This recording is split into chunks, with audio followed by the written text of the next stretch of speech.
I gotta find stuff. Okay. Far too many curves and far too much roadkill for me to interject too much to keep us crashing. So I think it's cool. It's great. You can turn the windshield wipers on if you want. We have two of them. Do we? We do. I only have one. We have two. You guys get mad though because No. There you go. Look at there's that. a pair of them. Yeah. But They come in sets. do they? Yeah. Even on this model. Nice. Yeah. This is like Noah's Ark. We got two windshield wipers, two front tires, two rear tires. It's kind of a set. I like that.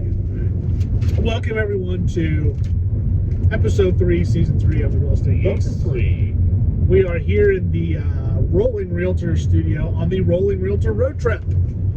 We are still traveling towards Rogers, Arkansas, for reasons that shall remain unnamed, as if my wife finds out, I'm going to be in big trouble.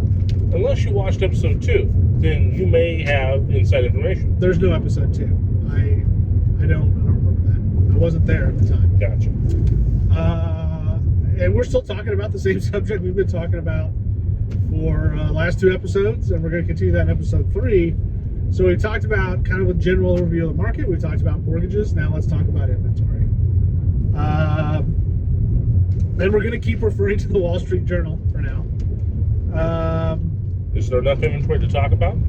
That's the problem, is there's no inventory. All right, well, this has been episode 3. There's your total recap. There's no inventory.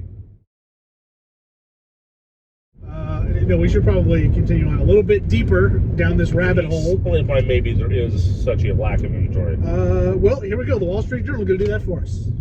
I know you are amazed that the Wall Street Journal is going to give us an outline here of inventory. Actually, they're going to give us some information because I'm going to give you an outline of why inventory is low. But the information I think is interesting in here, what you need to know is a couple of things. Prices are high because we have too many buyers and not enough sellers. Welcome to capitalism. Supply and demand drives the market. And we have the demand, we don't have the supply. Now, you would think, okay, why don't just lots of people sell their homes? Why don't builders just go build lots of homes? Sounds fair. Well, COVID crept in, and the prices on what we build homes with, steel, which there's a lot of steel and concrete, nails made of steel, lumber, and I mean crazy increases on lumber. We've seen lumber going up 30% every 3 months. The overall price of like a lumber package doubling. This makes it hard for builders to build. It's tough for them to price it and know that they're going to be able to price it and sell it at a point where they can support their businesses. This is big and small. They can't pump out enough houses fast enough. Labor, skilled construction labor, wow. It is rough out there for skilled construction labor. All of that combined means the new construction home market has dropped. Prices are high, but there's just not enough of them out there to sell. Okay, existing homes. Why aren't people selling existing homes? Myriad of reasons. Prices are so high, I can't afford to buy anything. There's no inventory. Even if I put my home on the market, I got nowhere to go. COVID, a lot of people are just nesting in place. They're still just wanting to stay where they are, even if they had plans to move. We've also seen a significant, Ken and I do a lot of relocation, significant drop in relocation. People don't have to relocate. They're working from home. So a lot of folks, instead of selling and buying a new home, are saying, well, I like my house. Why don't I just add on to it? Overall, my value has gone up exponentially. So I'll just do a refi, which is, if you remember our last episode, refis are way up. They can reduce their interest rate, cash out 50 grand, add on to the house. I don't have to believe, right? So that side of the coin, a lot of reasons. However, people are still moving. People are still selling and buying homes. What that has led to is another problem. is that buyers are getting priced out of the market. So where do you think the median home price for an existing home, 12-month moving average, between 2015 and 2020, what was our range? You want to throw a guess out? Wow. As far as dollars or? Yeah, so like what do you think the median home price was in 2015? 2015, I'm going to say 182,000. You're pretty close, just over $200,000, like 202, right? 2020, and this is very recent. This was just published 2 days ago. 250. $300,877. Wow. So that's a nearly $100,000 increase in 5 years. And it didn't go up steadily. It rocketed up in 2019 and hit 20 and it's a straight line, straight up. Okay, time on the market in 2015 nationwide average was 100 days. Today, 12. Wow. 12 days. That's nationwide, every single family home. 12 days. In 18 years, I've never seen an average below 90. Even in the boom, it was still taking 60 days or 90 days. It was kind of okay for selling a house. 12 days. I won't get into the depths, so we're going down this rabbit hole. Look up the Case-Shiller home price index if you want to know what it is. But basically, that index tells you the strength of the market. 0 means it's just flat. There's enough buyers and enough sellers. We're really high at 11.2%.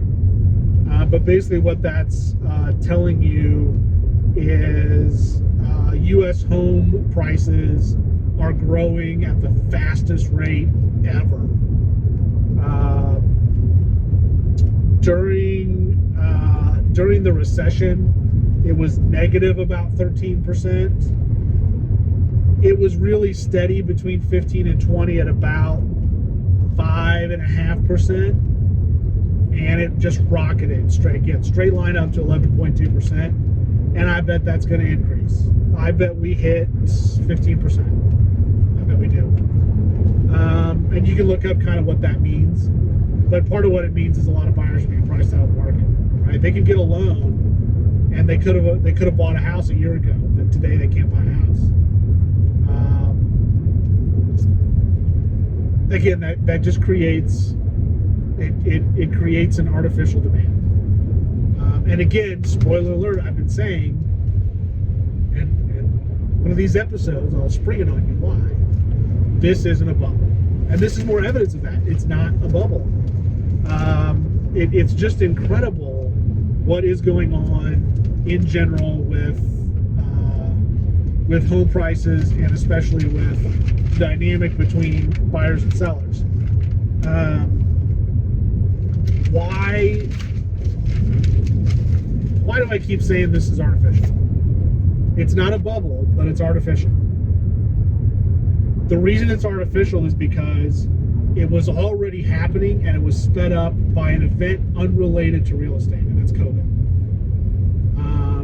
I'm not saying decisions remain right or wrong. That's none of my business. And this is not a political show, so don't come at me with anything political.